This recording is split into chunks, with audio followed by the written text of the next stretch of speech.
Hey, and welcome to Friday Night Six Pack.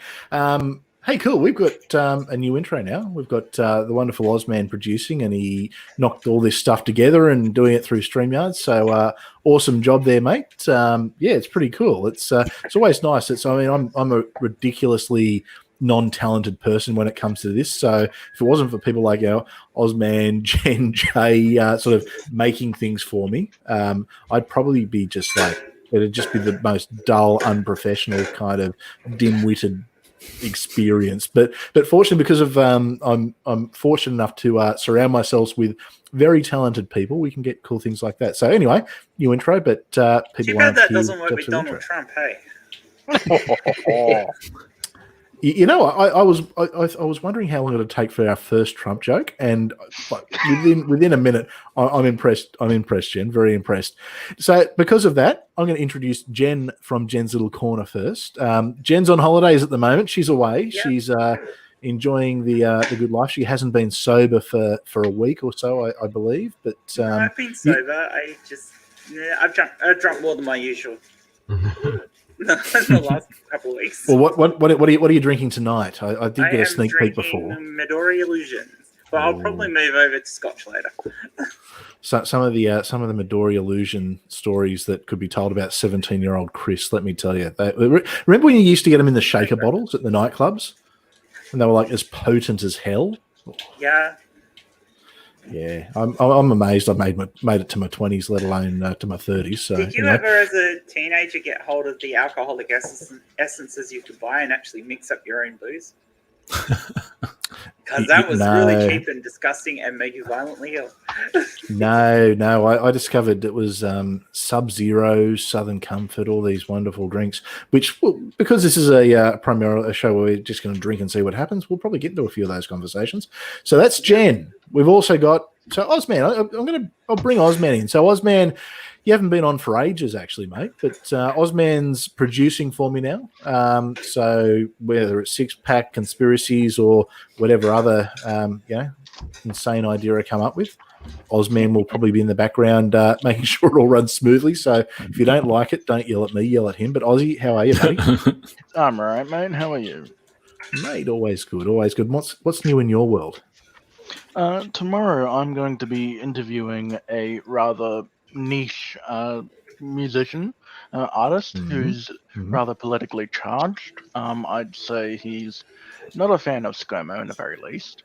I don't like him then, but who is this untalented hack? He's such a great guy. Like that song, it just amazing.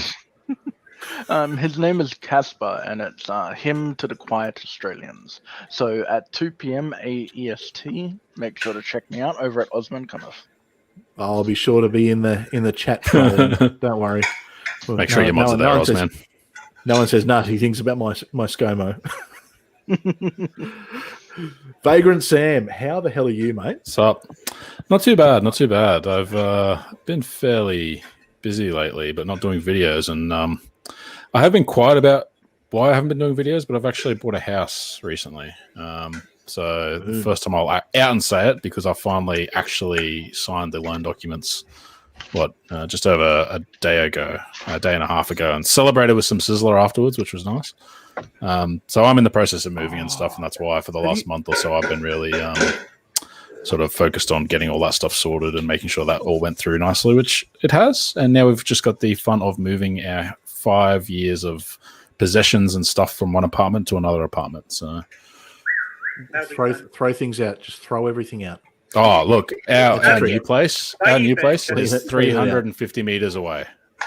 Like literally, it is like I can poke my head out and I can see it, and I could probably throw a rock and just about hit it.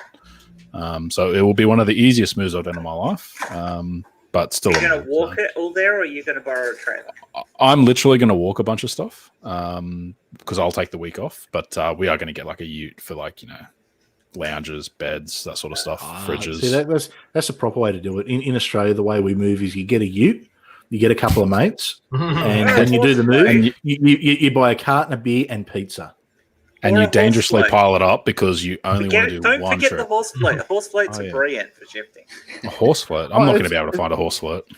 No, it's always the we'll get it done. It'll be one load. We'll get it done in one load. We'll just jam it in, and then 4 loads later, it's just like this is hell. I'm over this. I don't want to drive anymore. The worst part about using a ute to shift stuff is how high up you have to lift things to get it on the ute. Yeah, look, we're hoping it'll be fairly easy overall because we've only got a 2-bedroom, 1-bathroom apartment. Tell me there's an elevator on both sides. Elevator on both sides. Good. Yeah. No, they must have, otherwise ground floor. Yeah. Now, grumpy old dude, Ed. Now, actually, sorry, Sam, what are you drinking? I'm drinking vodka and lime bitters. I forget what type of vodka it is. It's not Smirnoff. It's a Finnish vodka from memory.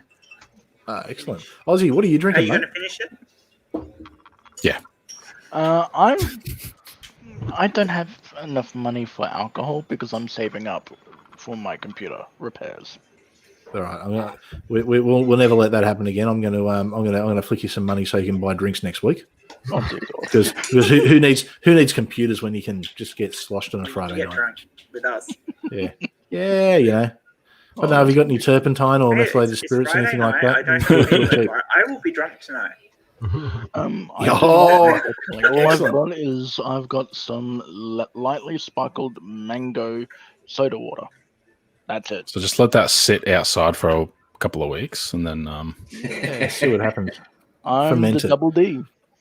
Well, actually, you know what?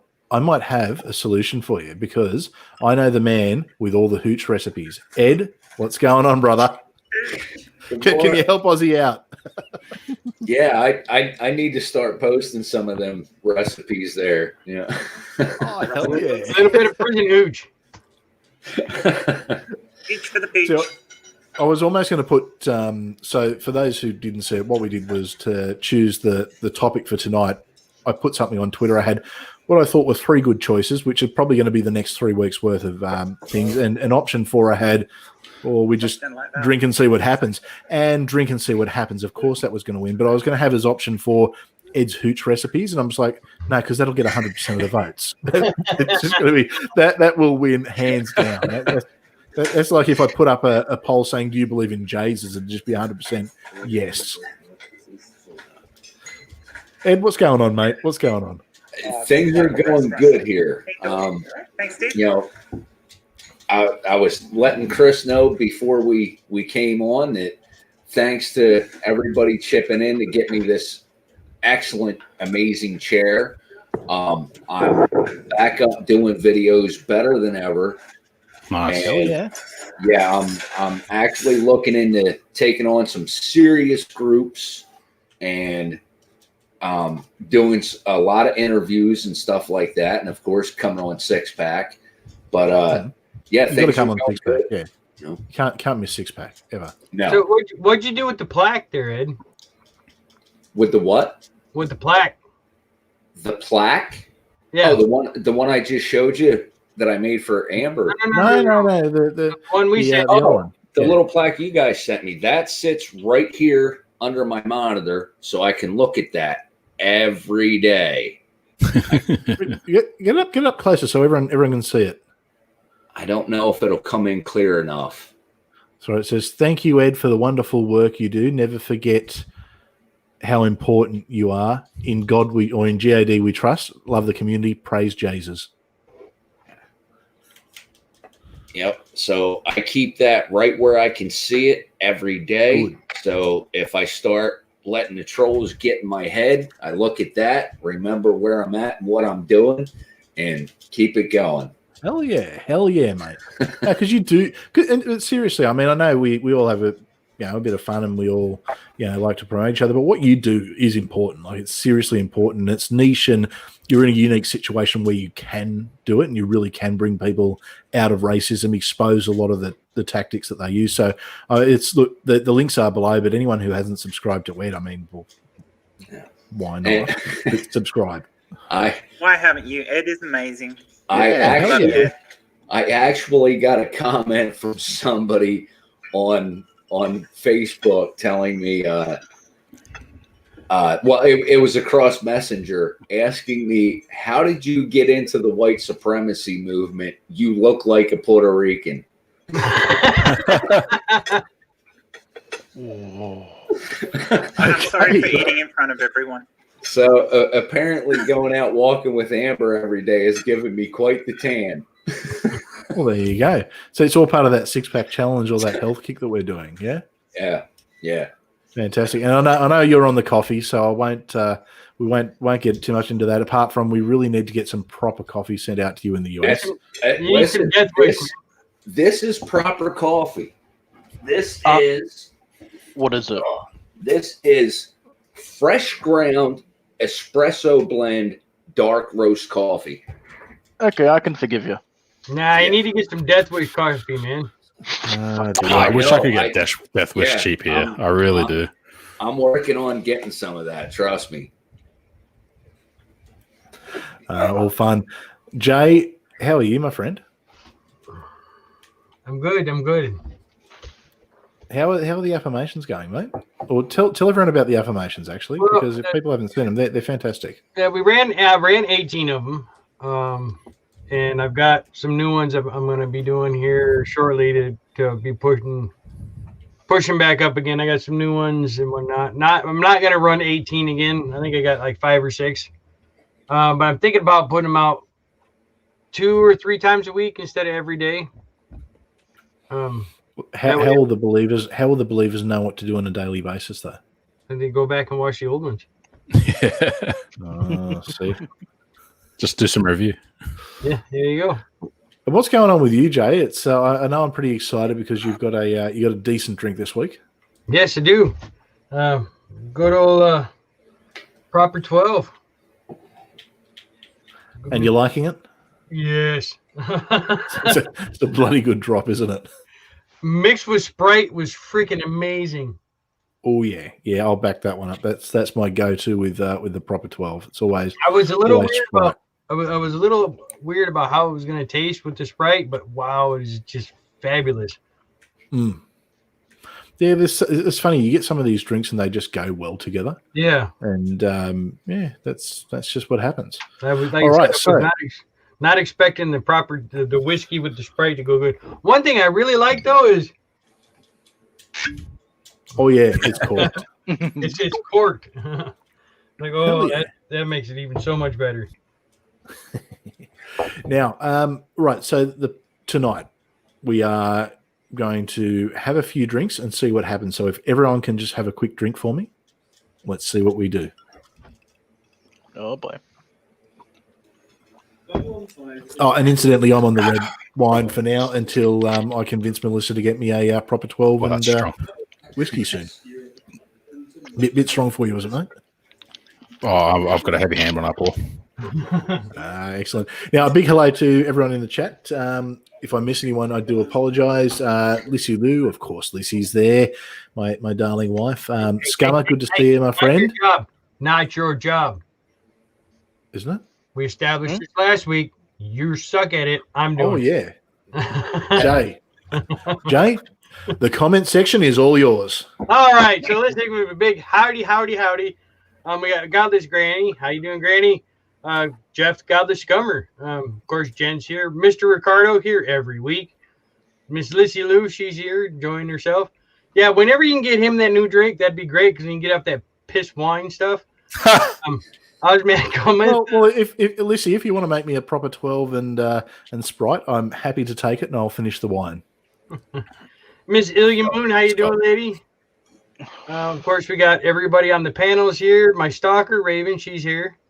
No, you're her stalker. Well, we established that. Wooly Ignorance here. How you doing, mate? And Miss Amber, she was here, but I think she must be working. Yeah. So yeah, that's everybody in the chat. We probably got some lurkers there. To hide all the lurkers, and Mr. Darth Dawkins, when you're there, make sure you hit that thumbs down so we know you still care, man. No, Darth Dawkins is gone.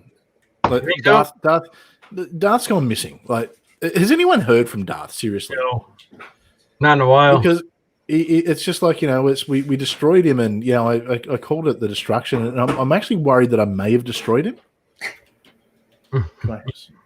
I don't know. Honestly, I think he may just be working on a new script to try and come back, stronger than ever, which isn't really going to help. But Yeah, so And you know he what? said that one I'm for actually, years, so he could be gone for a I'm while. actually considering what's going on in the world at the moment. I'm actually genuinely concerned. Like all jokes aside, he has gone missing. I'm actually genuinely concerned for him. I think you didn't use enough lube there, Chris. That's why you destroyed him. Right? Yeah. If I'm doing I'm going in dry. You know. Granny says she has called him out on streams, but he never comes. Yeah. So it's in all seriousness, Darth. I mean, I know that we put shit on you, or if anyone is a friend of Darth's, there, just let us know you're okay. Or if you maybe Darth got over it, but just considering what's going on in the world at the moment, as much as I rib on Darth, I wouldn't wish ill upon him. So, just let us know that you're alive and kicking, I guess. Well, I keep hearing people and seeing stuff in the chat about people saying that they've called him on the streams and he's never come. He never comes. Try a lighter touch. No. Adjust your grip and come at it at a different angle. Well, I know. Actually, funnily enough, someone heard that in the background. I think. Who happens to be right next to the microphone? Just come and say hello quickly. There she is. Hey, Gary. I'm not gonna rag on her because she's quite literally come in to make me a proper 12. So, Nice. how good's that? How good is that? Seriously, she's really nice to me. Whenever I'm live and there's people around, she's really nice to me. Whenever we're not live, she hits me. So I'll just have you know that she's. Ricardo said. That's why you're on so many shows. Ricardo says Darth was on a couple days ago on the YFNA channel. Okay, cool. Well, in that case, we know Darth's He's okay, just a coward. and I can go back to ragging on him. Yeah, you gutless one to Darth. I was worried. That's because he's stalking Ethan's little baby face. I see. Yeah, but you know what? He's picking Ethan as a soft target because Ethan is a nice guy, and Ethan will approach it in a conversation. Ethan will want to have a conversation with him. Ethan will let him do his precept script and listen to it, whereas most of us just tell him to, sort of like fuck off and just go away, and So, quite important question. Raven wants to know: does Ed grind his coffee? That's impressive. If so, people look at her weird when she tells them that she does. Yeah, yes, I do grind my coffee when we can afford to get fresh coffee beans. I definitely jump on that opportunity and grind my own coffee. Electric? Rick, how you doing, buddy? Oh, sorry, I missed all that. What was that? Oh, I was just saying hi to Robert X. Oh, okay. Yeah. Hey, see, this is good. You are in control of the. It's good that you're in control of the chat because I don't know. All I have to do is just sit here and drink now. I don't even know why I'm here. I don't think you guys need me at this point. Gary, please. You're like Bosley and we're the Angels. The fuck off. What was that? Who are we telling to fuck off? Who the hell are we tell to F off? You know what, Gary? We're going to let you decide. Who would you like us to tell to fuck off? The Prime Minister excluded, because I know that's where you're going to go. Well, that was my vote. Oh no, I know where Gary was going to go. I thought as soon as I said it, it's like, no, he'll tell me to go. I'm not going to do that. So yeah, Gary, put it in the chat. Whoever you want us to tell to fuck off, within reason, we will tell to fuck off. So it's Gary, you're being censored. You're being told what you can't say. He's like, oh yeah, because I'm Mr. Anti-Free Speech. I have a long list for that. So, well, next week on Six Pack, what we can do is Ed's hooch recipes followed by him telling people to fuck off. It'll be a really good one. Trump. Okay, all right, yeah, that's fine. Fuck off, Trump. No worries. Yeah. Cool. Fuck off, Trump. Godless number says Godless Cranium. Well, he can fuck off, yeah, but no, not really. Oh yeah, I ranted on Godless Cranium. No, I was talking about people, not subhuman fuckwits. Well, now to show the character difference between myself and Godless Cranium, I still don't like him. I still think he was wrong, but I did retweet a GoFundMe for him to try and find a new place because he just got evicted, and everything going on. That is not okay. So I stepped up and said, hey, look, I disagree with you, but I'm still going to do what I can to help you out because I don't want to see anybody go homeless. And I think we've just got a difference of opinion and not so much he's a bad person. Like, not everyone's compatible with everyone else and can communicate. Godless Cranium is an ass hat. He's an absolute he's ass a hat. dick. You've done something very nice for him.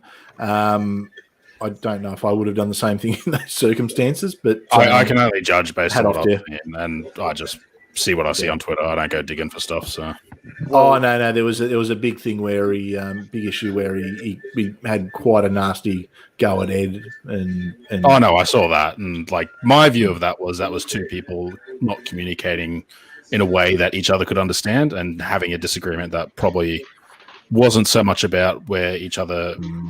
What they believe, but how each other understood it. Like there was a misunderstanding there. Yeah, but incompatible people. When he started with the ad hominems, that kind of I disagree with. I disagree.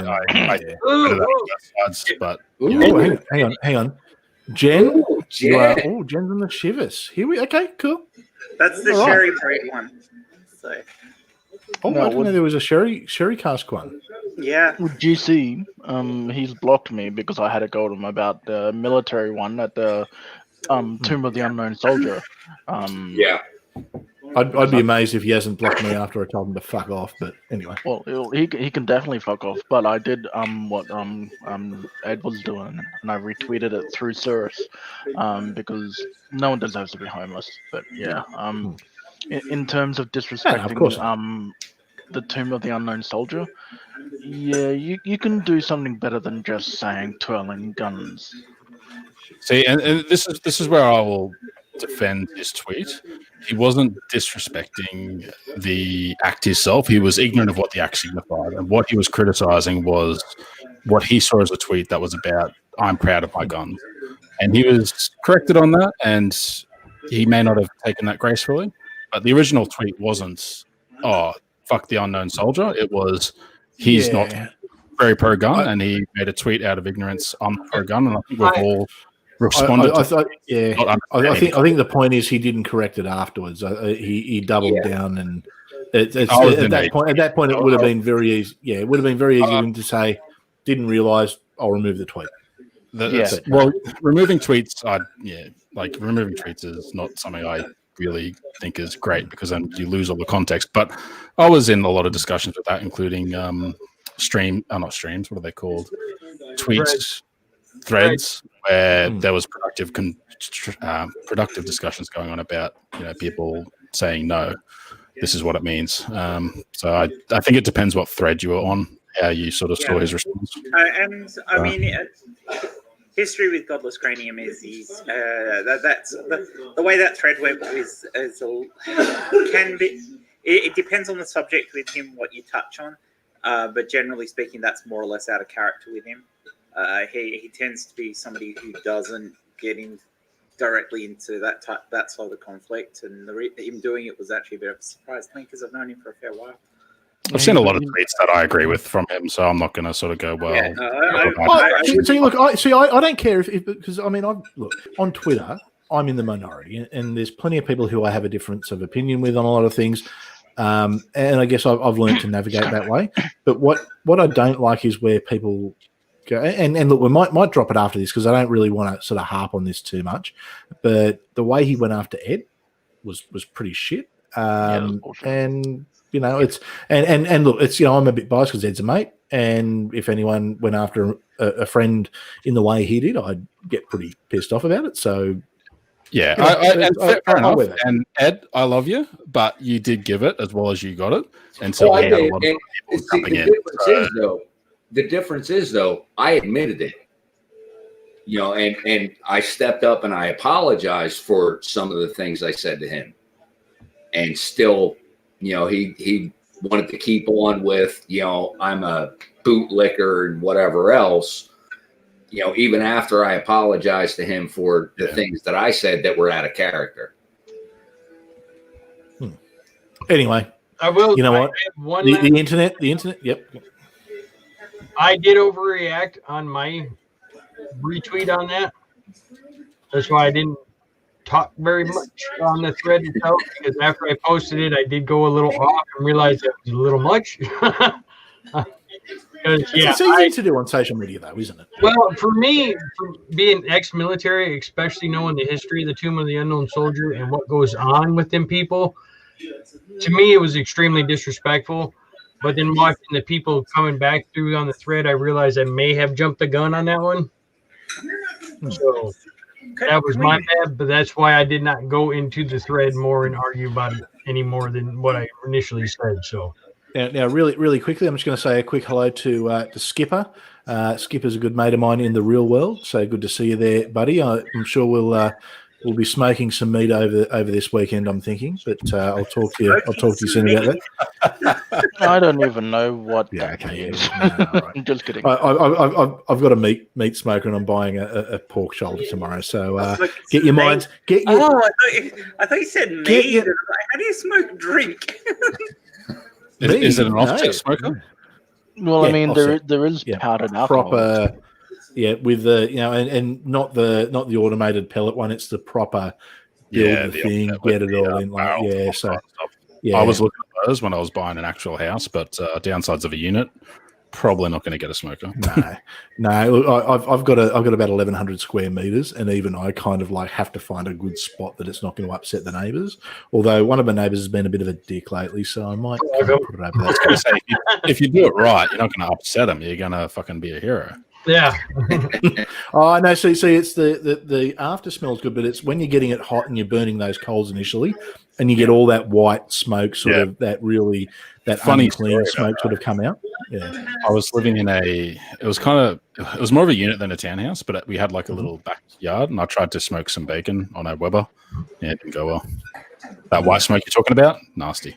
Yeah. Oh, yeah. You've got to wait until you get that nice clear blue smoke.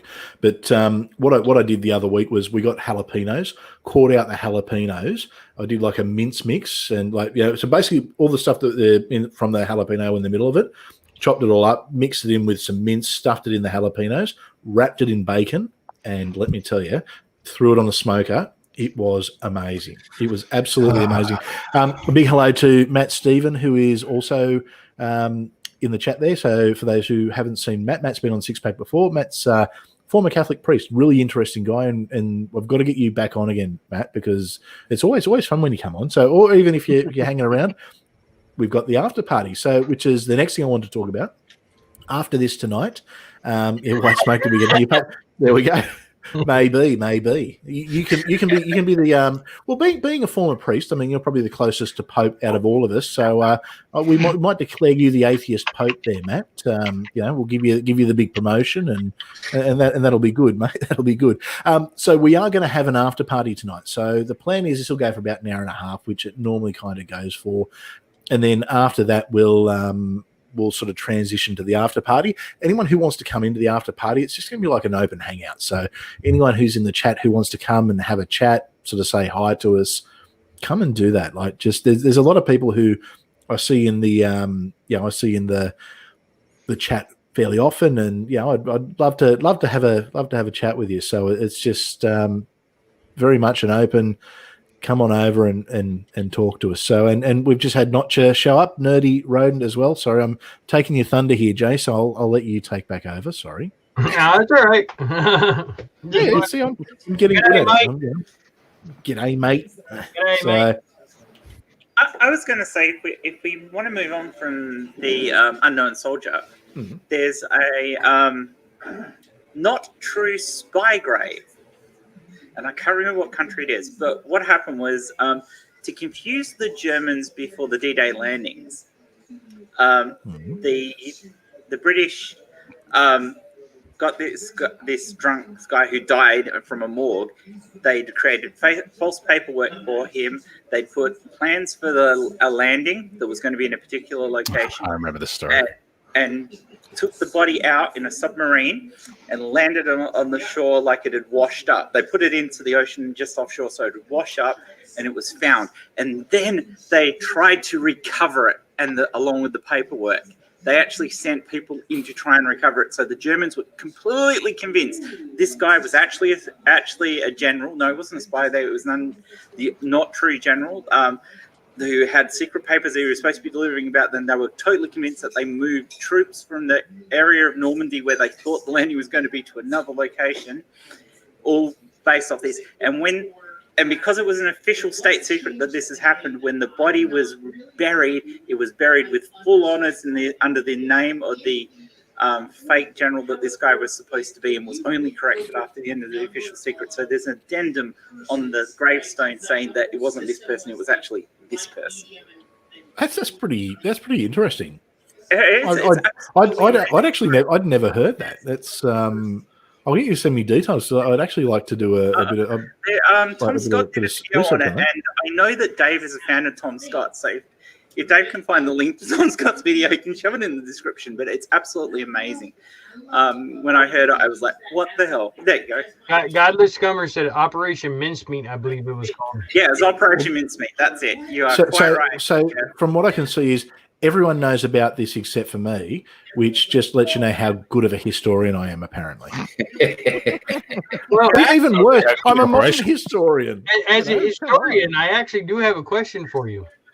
Okay. What do you think happened to the 9th Legion? They got better and became the 10th. I don't know. The Roman. The Roman 9th Legion. Yep. I'll be honest. I haven't really studied Rome. I'm more of a mod. I touched on the minor was ancient history, so I touched on a bit of that. I got no idea. Okay, no idea. So we move off from that and go to another unexplained mystery. Is that something for conspiracies? No, because it's not really a conspiracy. It's unknown. They're not exactly sure what happened. The thought is after they lost the battle at their fort, they were just absolved into the other. You should do William Martin as your on one of those shows just to talk about it, because I mean it's a true conspiracy. They deliberately set this thing up. Actually, the ninth Legion is the Blood Angels. So Sam knows what I'm talking about. I don't. So, they don't follow the Codex Astartes, so they're not really. No. Well, no, they do now. They do now. When did the law change? In 9th edition. So all chapters are going to be under Space Marines now. Oh, they'll be in the Codex, but I think in the law they're not actually compliant with Rabute Gilliman's Codex. I think they will be. There's massive change because we won't know until it's released in November. Yeah, like that's rule changes. I'm not sure they're going to change the law that much because you'll still have things like the Space Wolves and the Dark Angels. There's no way they're going to be Codex compliant because of all their crazy shenanigans. Oh yeah, we got lots of shenanigans. By the way, I haven't spoken to this person in ages. I want to speak to them again. Snoopoo, hello. Hello, Snoopoo. That's my niece. Who Snoopoo is, but that is my niece. Hey, well, hello. If you ever have Peter on, she'll tell you all the bad stuff about me. Well, quick, make a spot. No, we can now bring up to 10 people in. So come on in. We can do a whole episode on let's talk about Jen. So, there's 4 Aussies here. What are your guys' thoughts on the Somerset man? The what? I would need some context. I might know who they are if you tell me what it is, but I might not recognize the name just from that. Oh, wait, Somerset man. Yeah. Okay, tell me. I think I know it if you describe it. It's the guy they found on the beach dead. Yeah, in Adelaide, was it? Yeah, I believe it was in Adelaide.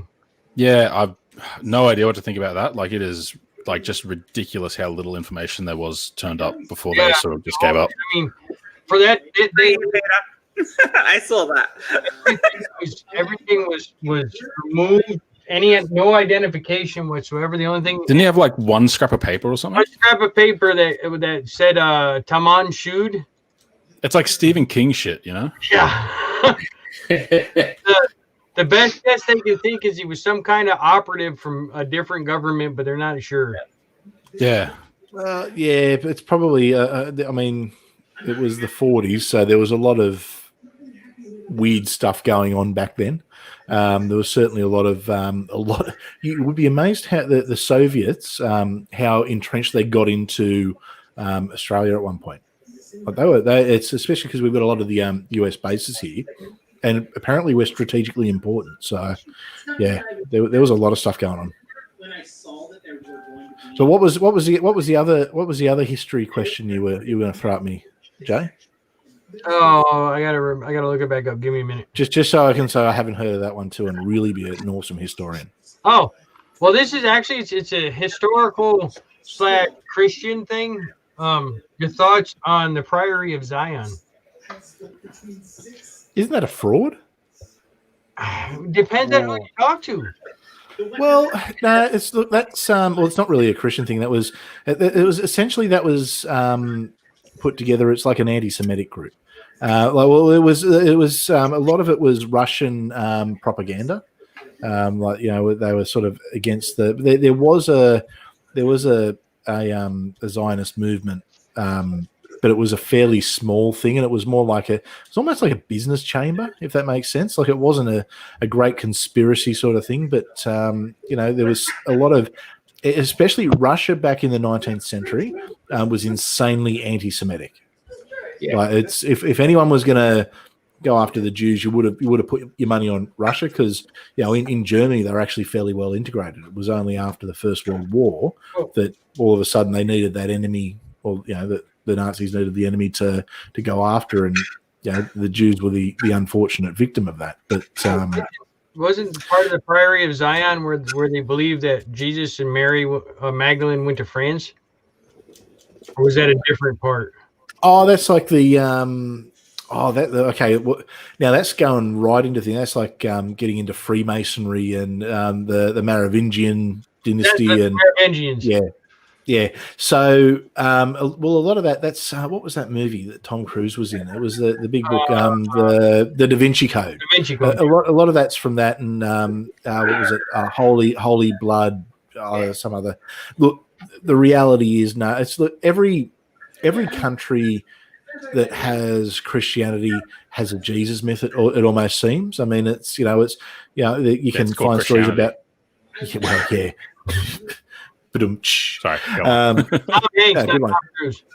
But you can find like stories about Jesus was in India, Jesus was in Japan. There's all these ancient legends that they try and twist to Jesus being here, Jesus being there. No, it's all garbage. There's absolutely zero foundation for it.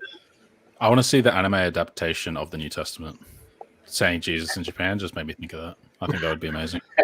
See, I think I'd rather see the anime adaptation of the Old Testament, just so I could see how they cover there she lusted after lovers with genitals like those of a donkey and a mission that flowed like that of a horse. That in anime is going to be interesting. There's already that cover that, whereas you've got like Jesus going Super Saiyan when he resurrects. I'm sorry, but I'm going to steal a Nutja thing right now. Nerd. Yeah. So damn straight. And hello to Sammy Jenkins who's popped in. Isn't the Garden of Eden in Missouri? It's meant to be in Africa. It is. Yes. No. It's in Missouri.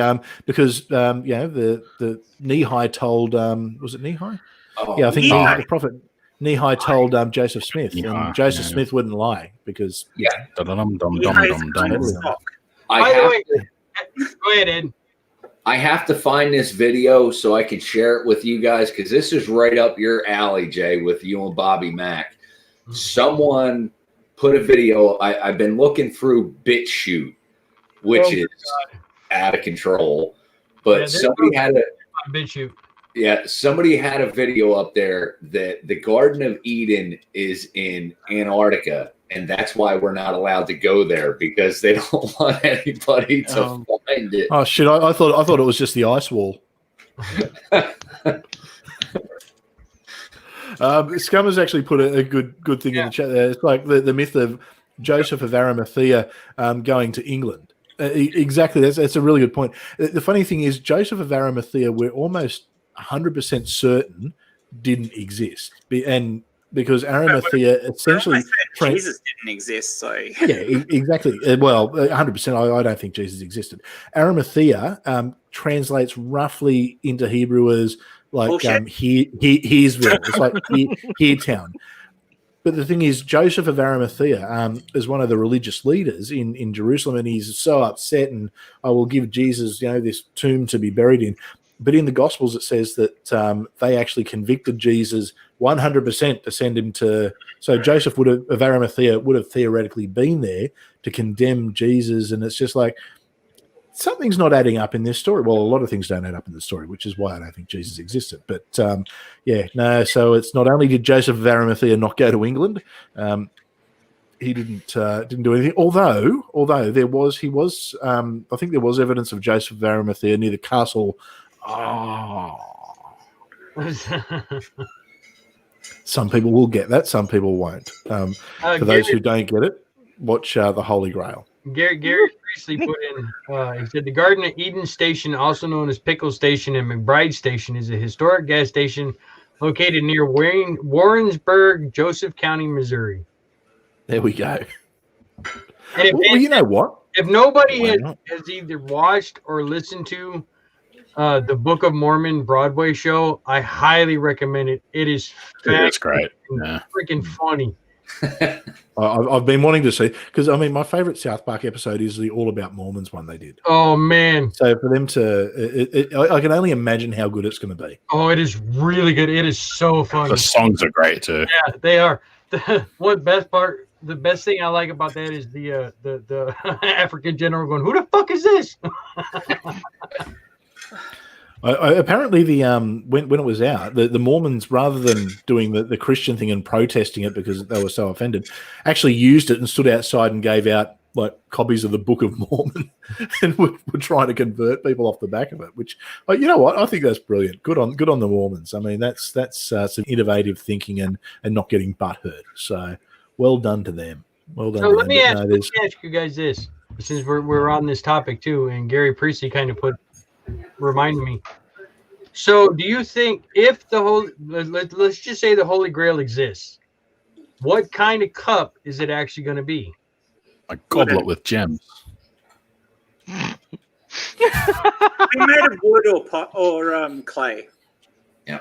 It'll be carved out of wood or made of clay. It's not going to be as simple. Look, it wouldn't have been as simple as people thought, because essentially he's having, a fairly exclusive catered lunch with 13 people. But it's not going to be a goblet of silver with jewels in it. They weren't going to do that. Oh no! But it's probably going to be. It'd be like if you went to a nice restaurant, I guess. His dad's pretty rich.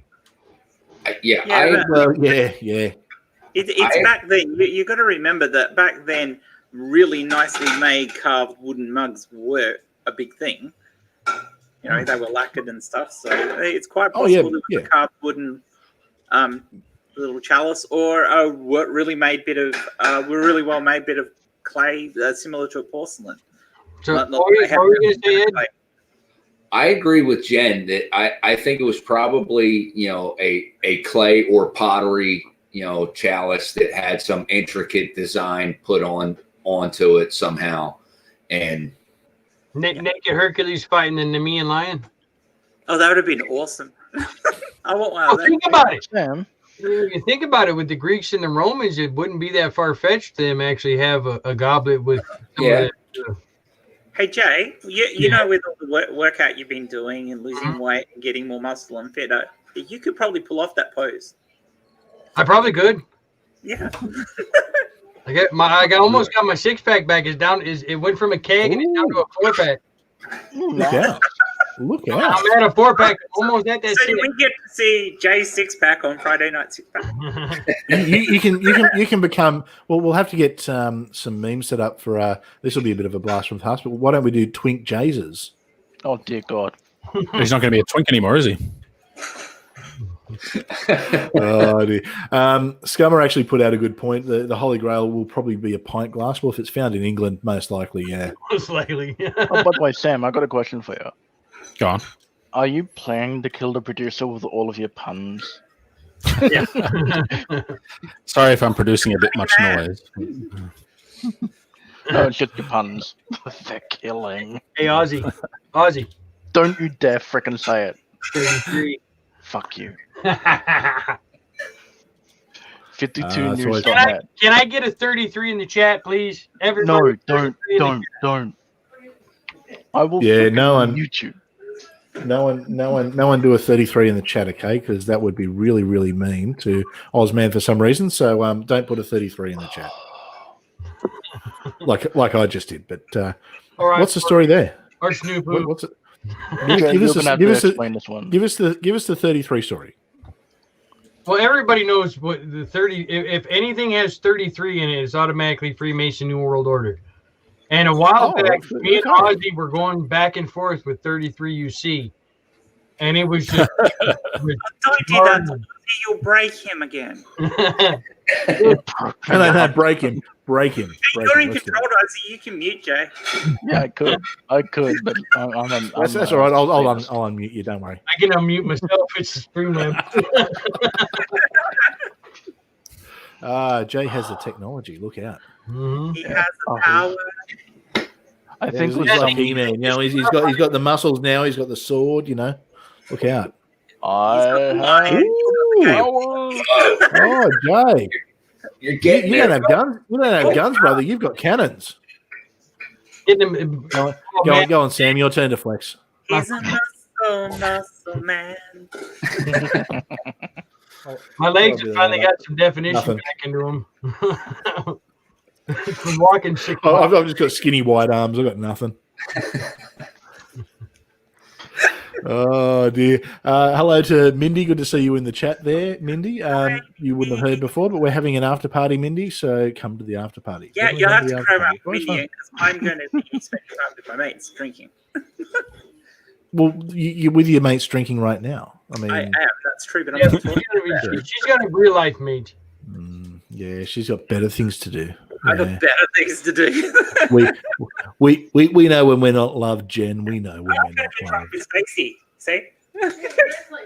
Yeah. Hello. Hello.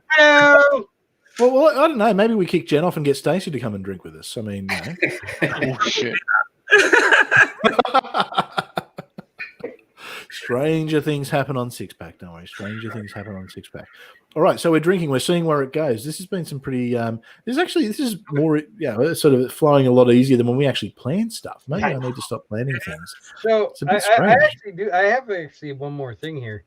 I'm Go for it. planning on doing a video, not tonight, but tomorrow night, because I do my videos on Saturdays, so I can release them on Sundays. I'm gonna be doing proofs of reincarnations. What are your guys' thought on reincarnation itself? And I'm talking like Buddhist and Hindu reincarnation, not some wild, wacky ass freaking Orion Nebula reincarnation, space people type of thing. So I shouldn't talk about Lord Xenu right now. Yeah, no. Oh, we just lost Ozzy. Okay. Oh, that's all right. He's coming back in. What the? Look, I don't know. You kicked yourself. See, look, what you did was you were upsetting Jesus, and God used his divine power to smite you off the stream. Roar.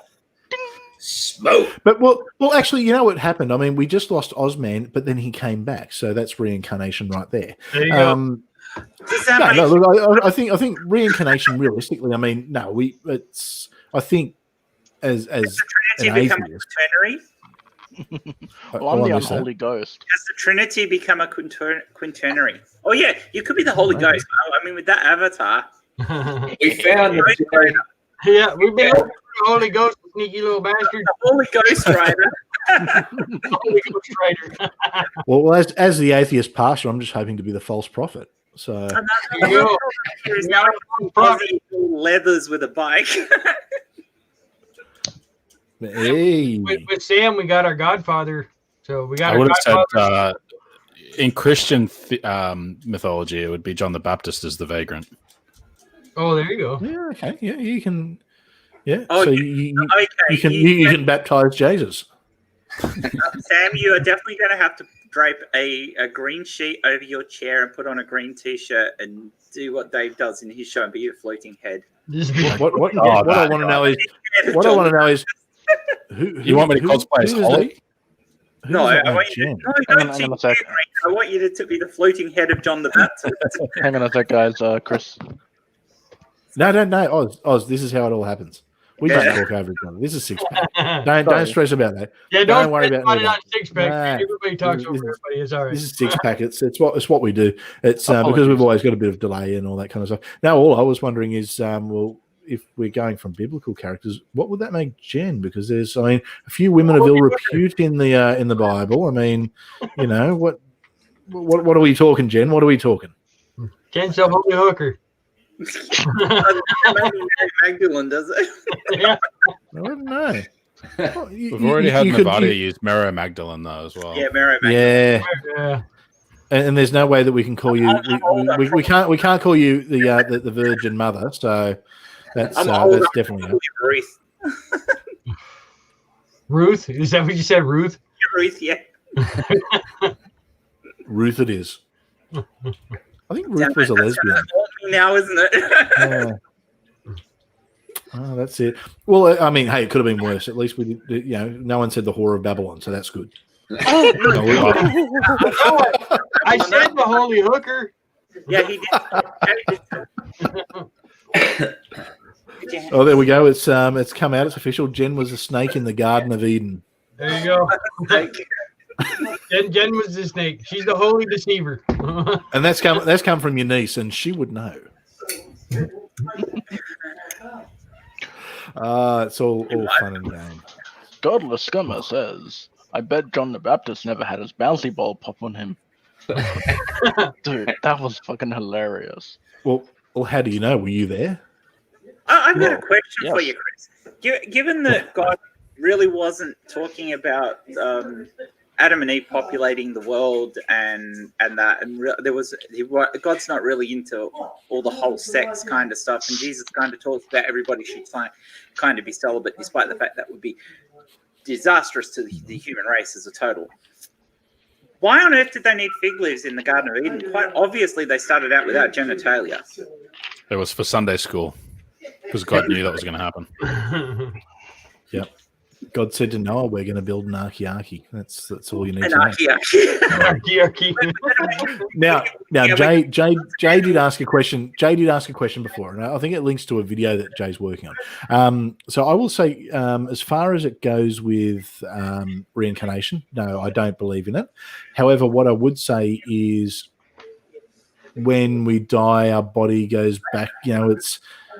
It sort of goes back into the universe in a way. I think it's like, we decompose, we fertilize the ground, that the plants pop up, it gets eaten.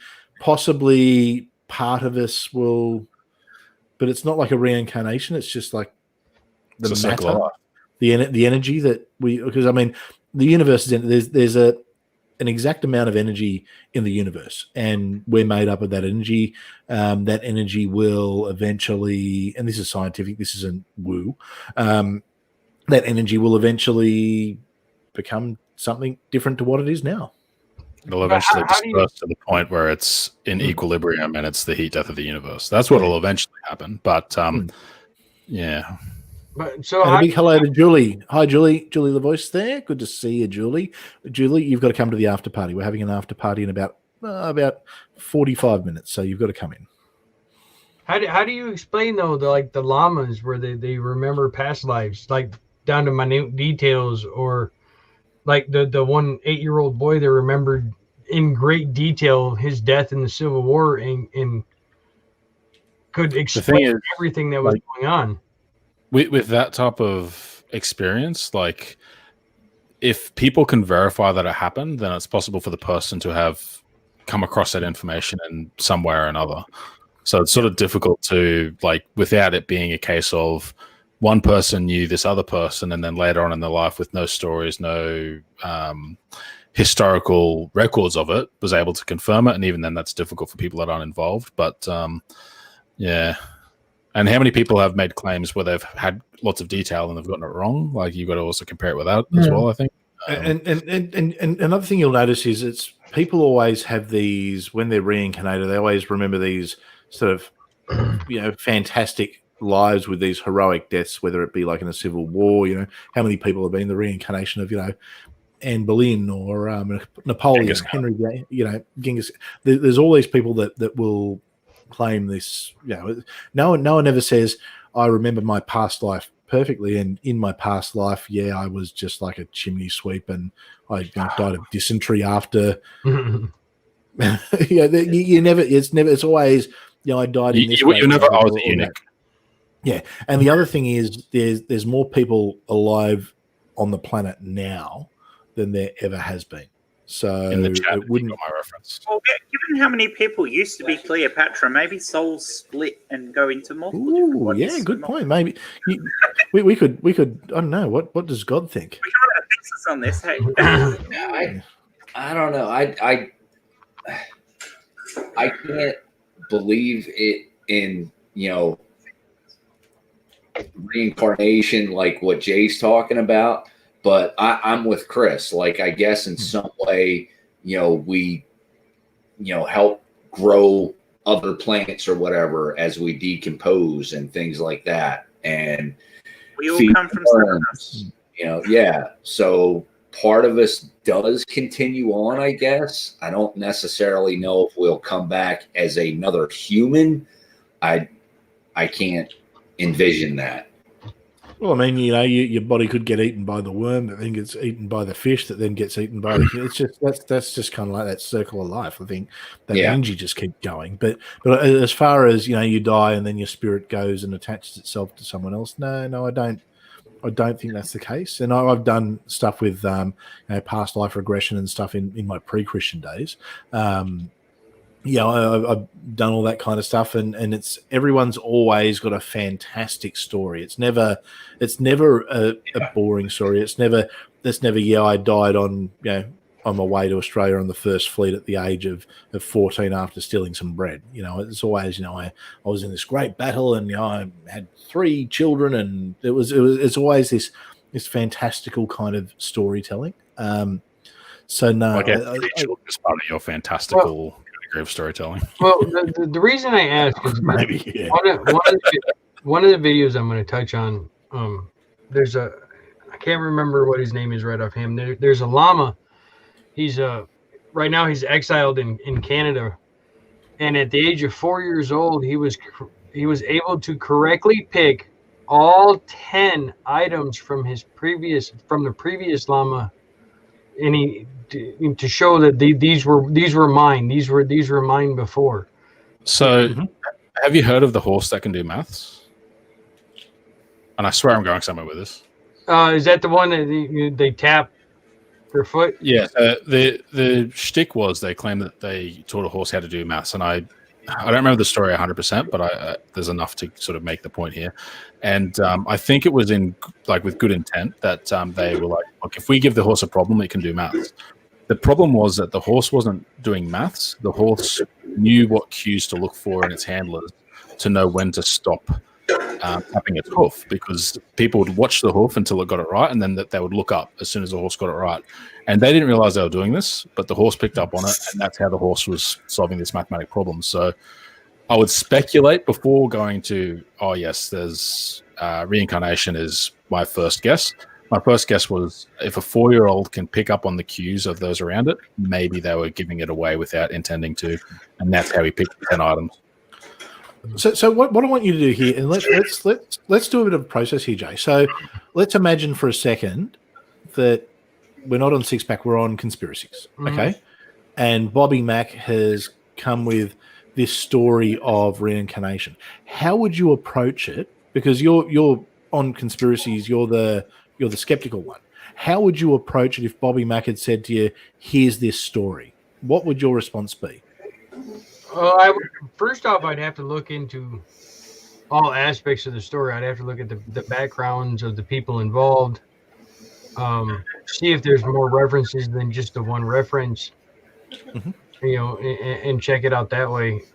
Because usually that's when it starts to fall apart. I think my thought, because like I did put on Twitter, there was one of my more recent polls on what people believe in reincarnation, because as a Buddhist myself, and the more I study, the more I'm starting to believe and starting to feel certain things, I guess is the best way to put it. And reincarnation has become one for me that is starting to make more and more sense for me.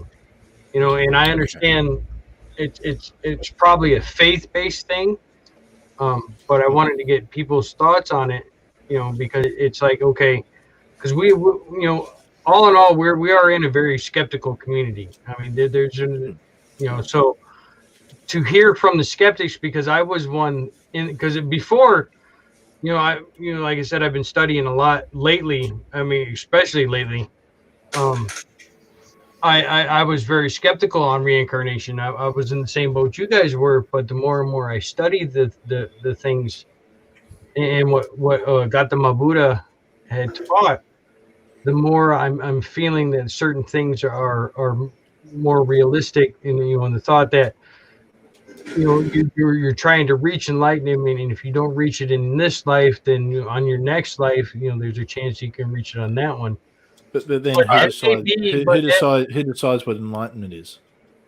That is completely a personal thing. No one can decide what your enlightenment is other than yourself.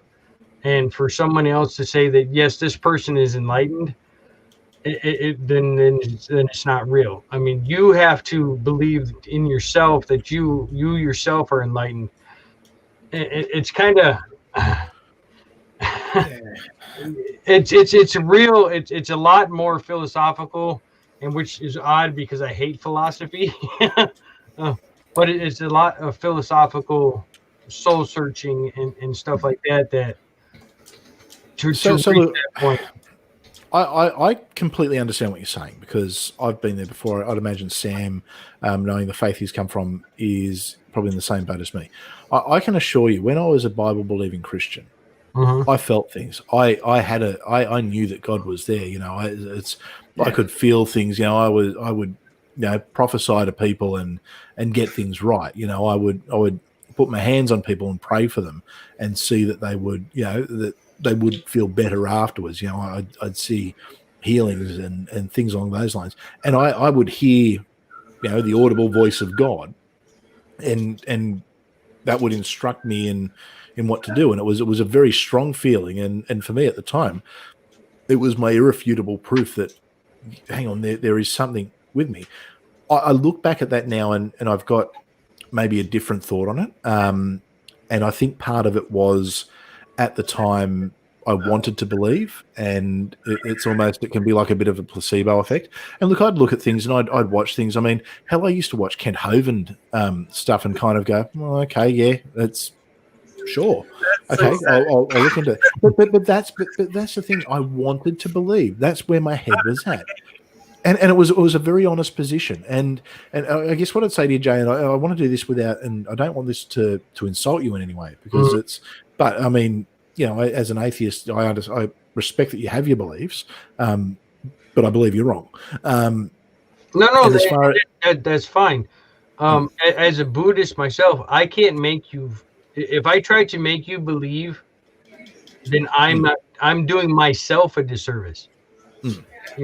And that's the thing is I can, as a Buddhist, and I'm, like I said, I've been delving back into it because I did get away from it for such a long time. I can only one of Gautama Buddha's saying is what you think is what you are. So your thoughts are what makes you. I can't make you think what I think, because then it's no longer what you think, it's what I think, and therefore it doesn't work.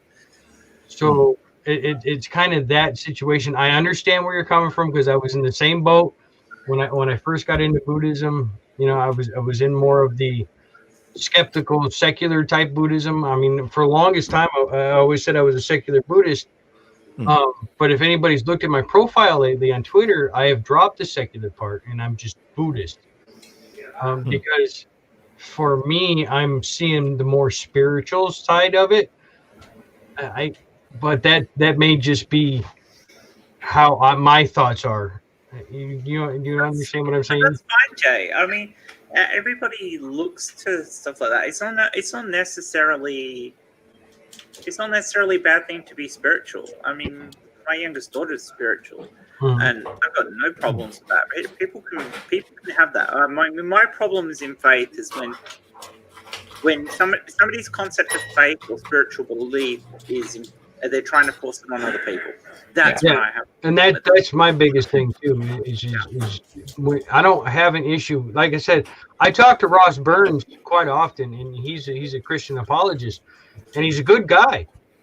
But he's not one that tries to push his religion on people, and that's why I can get along with him, because he's not a Ken Hovind, he's not a Ken Ham.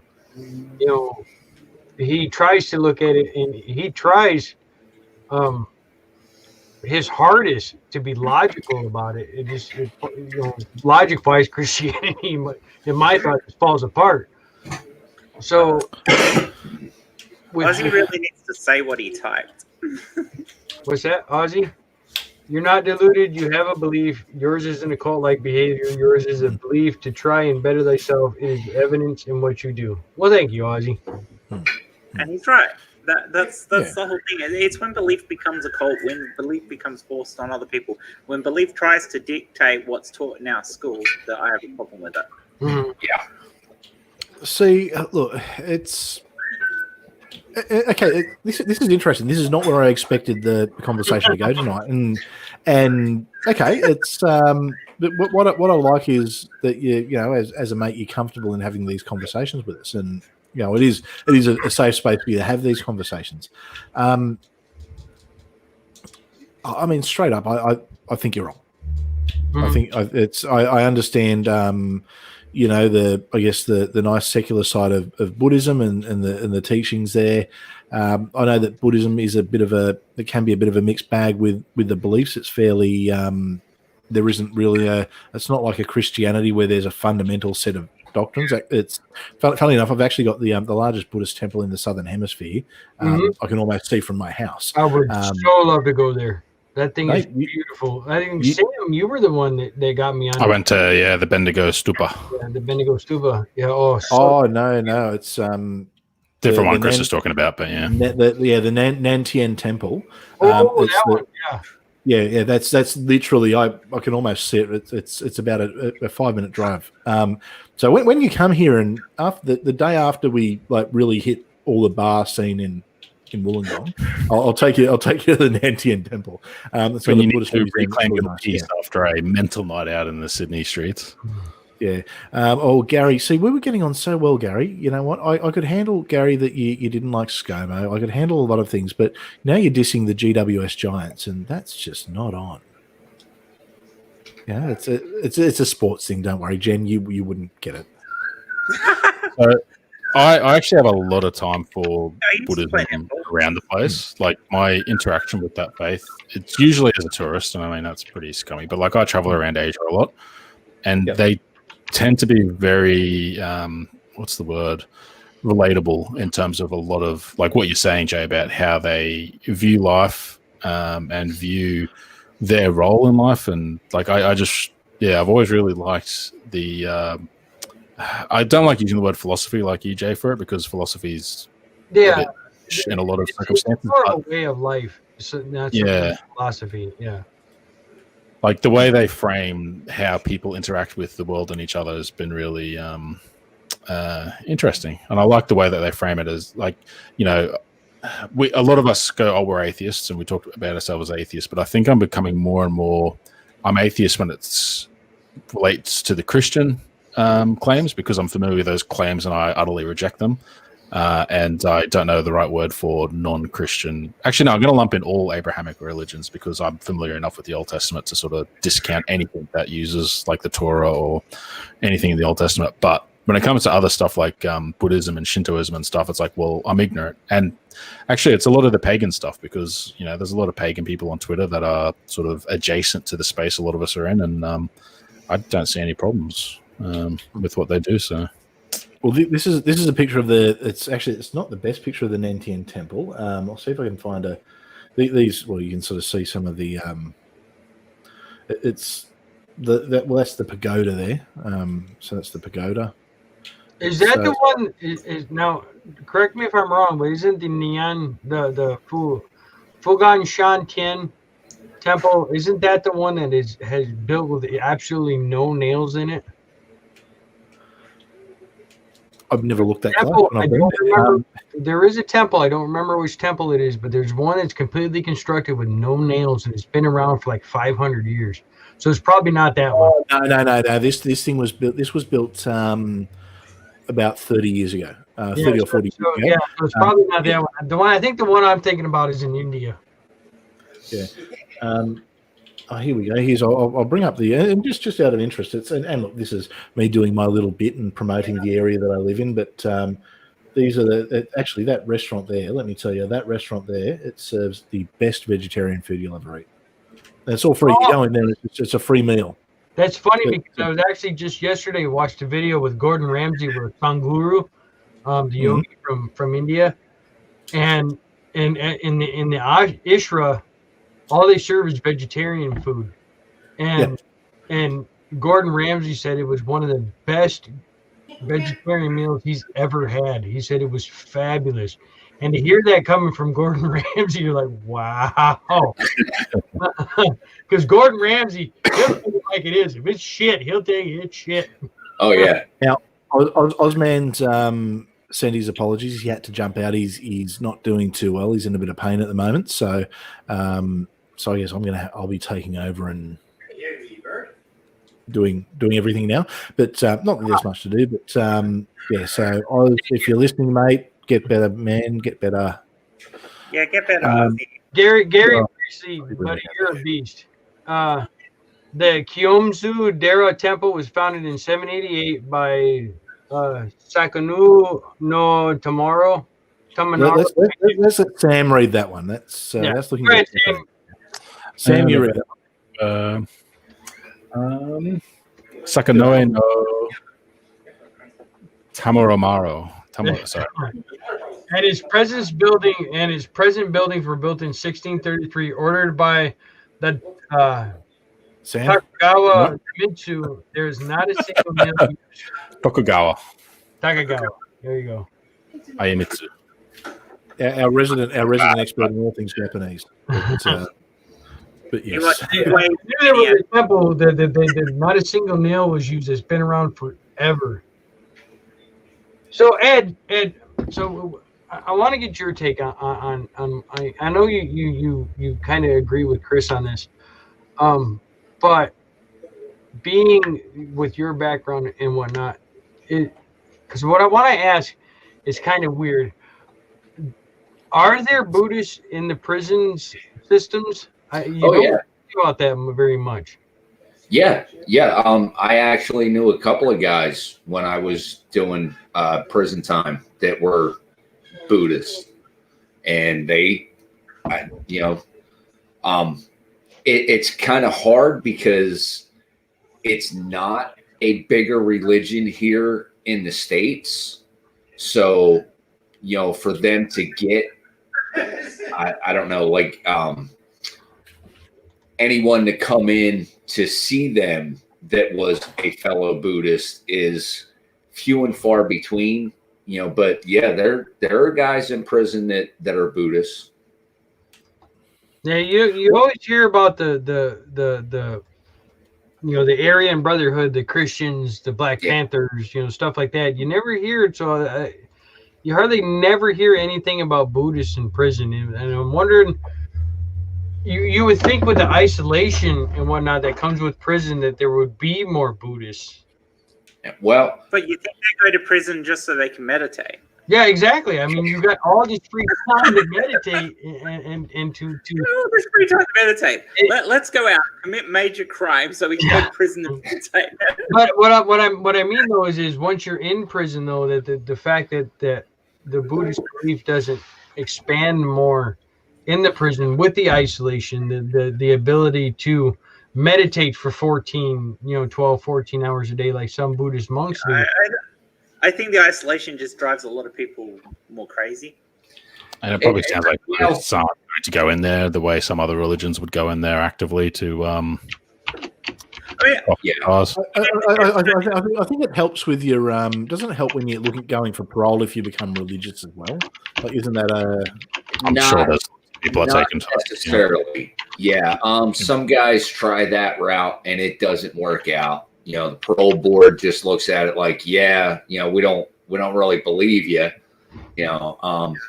It depends. I mean, if you are really devout in a religion, regardless of what it is, and you have, say, your priest or imam or whatever, write letters to the parole board and say, I can vouch that, this is serious. He's, this person is not playing a game, then it might help you out, but not necessarily.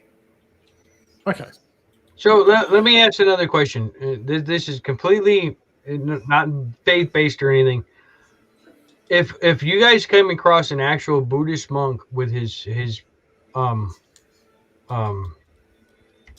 bowl, his begging bowl, would you guys feed a Buddhist monk? I've given alms before. Oh yeah, I've done that. No. Is that why you're armless now? No.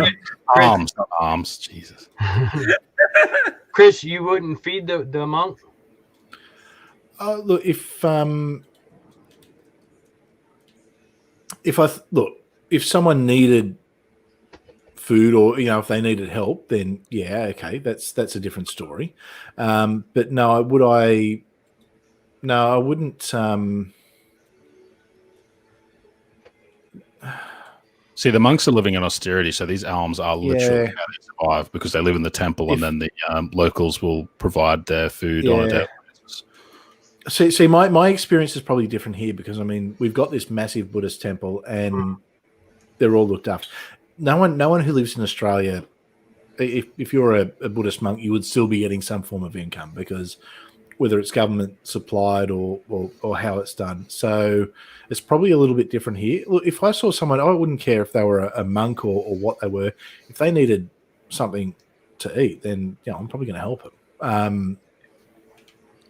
It's situational, I think. There was a point I was getting to on that question, because in the Western civilizations, Australia, England, United States, a Buddhist monk is not seen in the same aspects as they are in, say, India and China, where they are highly revered and people take care of them. That's where, like Sam was saying, that's where the monks get their food is they go out with their begging bowls, and they're fed by the populace. In the Western culture, that doesn't happen. Especially in America, I can't speak for England and Australia, but in America, you see a Buddhist monk with a begging bowl, you just think he's a hobo and just keep on walking and go get a job. And for me, it's upsetting being a Buddhist myself, that our society is like that. That we wouldn't take care of a spiritual person like a Buddhist monk, because an actual Buddhist monk doesn't need a lot of food to survive. That's why they have these. They only have small bowls. They don't come around with like big ass platters. The bowls are very small. I'm pretty sure Sam's seen them. They're not big. They get very austere food. Like, they're getting like packet noodles and maybe a packet of chips and like they're certainly not trying to make off with anything. And most Buddhist monks, from what I understand, they'll go out in the morning, before their meditation and their prayers, and they'll do their begging till they get food, and then they go back to their monastery, and then they complete their day. So a lot of Buddhist monks only eat once a day. And a lot of them, especially the Shaolin Temple, for not the Shaolin Temple, not the big one, but some of the smaller Shaolin temples in China, that's their source of food. And the people in the villages around these temples will feed the monks. You don't see something like that in Western cultures. England, United States, Australia. We call it tithing. You go tithing? Well, so like your Western religions and stuff, I think that their monetization is a little bit more predatory than, hey, we need subsistence because our focus is on, personal spiritual experiences like in Buddhism, whereas Christianity, it became a vehicle for excess and, certain parts of Christianity. Like not everyone does it, but like you look at the land ownership of the Catholic Church, you look at prosperity preachers in evangelicalism, you look at places like I think the JWs have got pretty good strong holdings, and same with Mormons. Like that's that type of activity. That's what it looks like in the West. It looks like the capitalist excess of the Western democracy. Yeah, So do you think? So let me ask this then: do you think the effects of the Abrahamic religions and their greed? Do you think that is part of a downfall of the giving to your spiritual members? You understand what I'm saying? Because like a lot of, I'm sorry, Sam. Go ahead. I was just saying, I get what you're saying, and it's an interesting question, but it's sort of hard to answer that one. See, Buddhism isn't exactly a broke religion worldwide. There's plenty of money in Buddhism. If there was a Catholic priest begging on the street, would we give the Catholic priest money, knowing what the Catholic Church has as land holdings and money? Mm-hmm. The Dalai Lama doesn't, he lives a simple life, but he lives a very comfortable, simple life. Mm-hmm. I think China's a bit of a different situation, just because in China it's an authoritarian fascist state that discourages religion because it goes against what the religion that is the state. So they'll persecute a lot. I think you will see priests in poorer countries, and maybe because it's not as centralized. Look, my thoughts are, I don't care if they're a Buddhist or any religion. If I come across someone who genuinely needs help, where I can, I will help them, and I think any of us would be the same. But if in Wollongong, where I live, if I saw a Buddhist monk asking for money, then no, I'm not going to give them money, because it wouldn't be appropriate in the area that I live in, because anyone who is in Australia, and B, when we're so close to a place where we know that they can eat for free, because I can walk into the Buddhist temple and eat for free. There's the optional donation, and if I eat there, I'll always put in the optional donation because it's the right thing to do. But I think it's very situational. I think comparing it to beggars is probably not 100% mapping to what it is. Like, it's a cultural setup for how they operate their religious places, I suppose. Like these monks aren't out begging with bowls. Like, they'll go out at a specific time. It'll be a specific place. It'll be something that's probably been done for, decades, if not centuries. I was going to go thousands, but I didn't know how long it's been around. Yeah, Buddhism has been around for a couple of thousand years. 25. Oh yeah, the religion, but whether or not a specific place where. Yeah, a couple of hundred years probably. Buddhism is about 2,500 years old. Yeah. Look, it is close to the tithing than it is to begging, I think. So the Salvation Army, every night at 6:00, they'll go into all the pubs and clubs, and they'll ask people to throw their change in. I never do for the Salvation Army, and not because I'm against. I do donate money, and I do give money where I can, but I like to choose where I give money, rather than having someone come and ask. When people ask me for money, I never do it. If it's like someone on the street trying to sell whatever it is that they're selling. I choose where I donate the money. To the hospital because my mum's in hospital, and you give them $5, and then 3 hours later they're still there asking for money because it wasn't for what they said it was for. Yeah. Well, there's that too. But it's I think it's situational. I really do. And look, I don't understand. I understand a lot about Christianity. I don't understand a lot about Buddhism. I'll be honest. been, because when you've got something like that so close to home, of course you go and visit it, you go and see it because it's nice to walk around. And the vegetarian food is really good. But I think it is very situational. So what about you, Ed? We haven't heard much from you.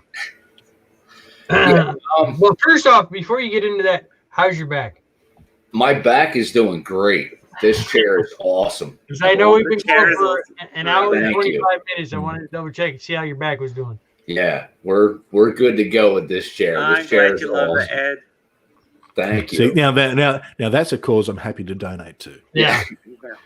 Yeah, I'm with Chris. I won't donate to the Salvation Army because certain things. They're assholes. Yeah, certain things I've seen come out of that organization. They are very inclusive and exclusive of certain people, and I'm not going to support that. You know what I don't mean to cut in here, but you know what sucks is Ausman would have a perfect, because Ausman used to be a member of the Salvation Army. Yeah, and I know what he thinks of them. Yeah, me too. I've heard it. So it's not very favorable, is it? Yeah, not really. No. Yeah. I don't know. I guess I would. If I saw a Buddhist monk, I would, because that is one of the religions that I looked into a little bit while I was in prison. Like Jay said, I had plenty of time. I studied so many different religions and found, a lot of good stuff in some of them, a lot of bad stuff in some of them. But knowing what I know about, Buddhism, yeah, I would help them out, because I know they're not literally trying to take advantage of people. That's not, part of that religion. There was a show in Australia years ago, and Sam and Jen, you might remember it. John Safran versus God. I love John Safran. He was amazing. He had a segment. Yeah, he had a segment on it. Brilliant. Oh, it is. If you ever get the chance, it's worth watching. Yeah. And you go back to when he first came out with Race Around the World. He did all the same sort of stuff then, and then he came back with his own show. He was so good. He should have won the race, but he didn't. But he got the job with the ABC, which was amazing. Oh yeah, he deserved it though. So he had a segment this one time on his show. So what he did was he looked at all, every religion in the world. And it was awesome because the last episode he was getting exorcised, by an evangelical American exorcist. It was funny as hell. But what he actually did was he had in the 80s, Chris. No, it was in the 2000s. I remember it. No, it was the 2000s. Yeah. Wasn't that? Yeah, it's probably about 2000. Actually, is probably pretty close to when it was. But what he did was, I remember this. I don't remember what the points that were brought up were, but he had. Who said it, the Pope or the Dalai Lama? Oh, you're right. And he went around asking people. He'd read a quote out that was normally something fairly, anti LGBT and anti-abortion, things like that. Who said it, the Pope or the Dalai Lama? And people would be going, oh, the Pope, and he'd be going, actually, it was the Dalai Lama. So I think there's like all religions, and I don't know enough about Buddhism to make myself an expert, but I think like all religions, there's good and there's bad, and there is a lot of probably old school morality that does get caught up in Buddhism, like any religion. So I'm naturally wary of it, I guess, in my current state. I'm trying to do this in a way where, because the last thing, because Jay, you're a mate, and I don't want to insult you, but I look at Buddhism the same way as I look at Christianity. It's a religion. As far as I'm concerned, it's false. I'm not. There's probably evidence that the actual person of Buddha existed, and he may have had some wisdom that he passed on. I don't discount that. I haven't looked into it enough. But as far as the spiritual side of things goes, I guess knowing the origin is in Hinduism, and and having a bit of an idea of what they believe, because as Darth Dawkins knows, I was a Hindu briefly. Good old Darth. It's Always comes back to good. Darth. always comes back to Darth. Well, now I know Darth's okay. I can hang shit on him again. So, but look, what I'd say Chris, is, can I butt in for a second? I have Absolutely. to say goodbye. I'm wanted on another show. you're leaving us for Look at someone you. else. I'm gonna head over to our buddy Chris Mallard and the Daily Atheist Morning Show. We're gonna be talking about systemic racism. I So thought that was next week. I think we're gonna make it a 2-parter because it's a Okay. pretty big subject. So, but All right, well, Have fun I over love there. you you do guys. that. And I would tell everyone to go and watch you, but watch the replay later because you got to watch the after party. Yeah, stick around for the after party. You can always catch the damn show later on. And Absolutely. That damn show. Actually, what I might do is this might be a good excuse. Why don't we transition to the after party now? So what I'm going to do is I'm going to put the link for the after party. I know there was a few people who said they'd jump in. Mindy, I know you've been in the chat. Mindy, definitely pop in, and if you need to drop out at any point, you just drop out when you need to. all right. I love you guys. Be safe. See you, brother. See you soon. Hang on, Ed. Hang on, Ed. Don't Yeah, leave. dude. Don't leave yet. What? Tell Chris if you guys do another show on the systemic racism, I want in on that one. Okay, I'll let him know. Let him know because I got some thoughts. So Tell All him right. to do Hi, it Ed. not on a Friday. Hi, Ed, and send my love Hi. to Amber. Bye. I will. bye, Ed. Love you, buddy. Yeah, so what we might do is we might transition to the after party. And look, I don't know, the after party might go for 10 minutes. It might go for an hour. It might go for 2. People can come and go as they please. Excellent. Mindy, we'll shoot you the link. So what I'm going to do is I'm going to quickly throw the links in the private chat here. So if I could get you to sort of flick it out to a few people, that would be fantastic. Jen? For about 5 minutes. Well, it's not going to start for probably a few minutes anyway. So we'll have a little bit of downtime. Like Jen always says, I gotta go do something nobody can help me with. Drop the All kids right, off at the so pool. I've just put the link in our private chat. If you want I to, actually, gotta go take the Browns to the Super Bowl. what I'll do is, okay. So anyone who wants to join, I've just put the link in the public chat here. So that's the link. So if you want to jump on and chat to us, that's the link. We'll probably go live in around about 5 minutes or so.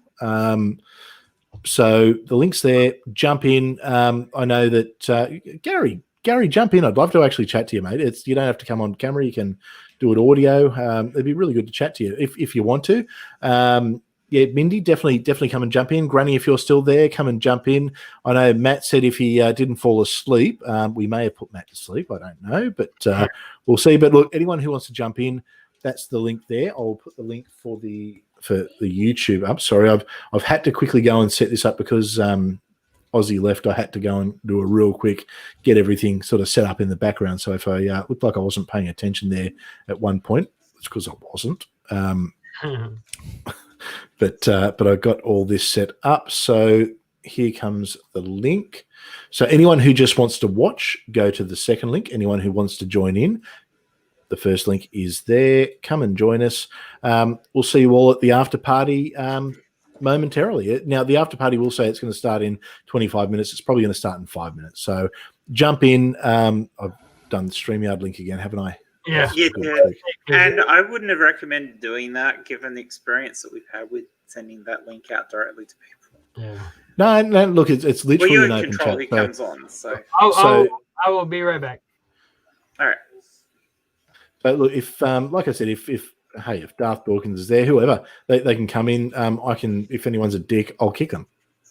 Pretty easy. Yeah. Well, if anyone displays their dick like they did for on thingy stream on Gordon Bennett, I've had too much stream.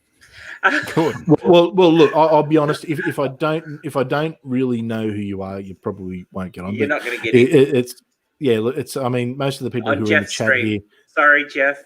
He's going to Yeah, crucify me. Everyone who's in the chat, I kind of know who everyone in the chat is. So look, come across to the other one. We're going to send it live in a minute. So everyone who's here, make sure you go and quickly jump in, even if you can't hang around too long. Come and jump in for 5. Yeah, we'll do that. All right. So on that note, I will end this stream, and we will see you all on the other stream in around about 2-3 minutes. Bye, lovelies. Bye.